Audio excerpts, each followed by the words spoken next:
দেখুন না, এটাকে আমরা ইতিবাচক প্রতিযোগিতায়, এটা কোনো বিশৃঙ্খলা না, আমরা নিজেরাই কানুন শান্ত রক্ষার্থে আমরা সবসময় এক এবং ঐক্যবদ্ধ ছিলাম। তারা বলছে মাত্র 20টা পদ দেওয়া হয়েছে তাদেরকে, তারা বলছেন যে আমাদের সাথে কোনো সমন্বয় করা হয়নি, এককভাবে কমিটি ঘোষণা করা হয়েছে। দেখুন, এককভাবে কমিটি ঘোষণা করা হয়নি, অবশ্যই সমঝোতার ভিত্তিতে হয়েছে।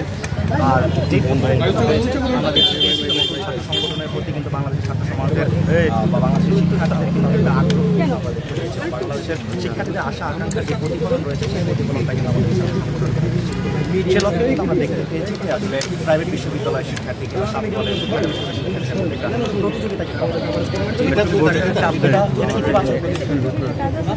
সেটা হচ্ছে মানে ধরেন ওনাদের এই সমন্বয় সেটা কেন দেখুন এই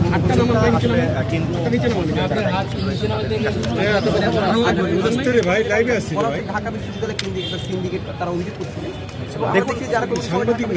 দেখুন এখানে আসলে ঢাকা বিশ্ববিদ্যালয়ে কোনো সিন্ডিকেট করা হয়। দেখুন এখানে দুইটা কমিটি করা হয়েছে, একটা হচ্ছে সেন্ট্রাল কমিটি এবং ঢাকা বিশ্ববিদ্যালয় সংসদের একটা কমিটি।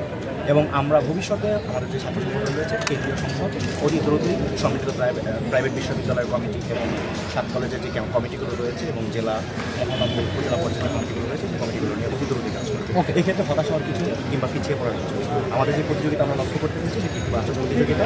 এই ইতিবাচক প্রতিযোগিতা সামনের বাংলাদেশকে নির্মাণে অবশ্যই। Thank you.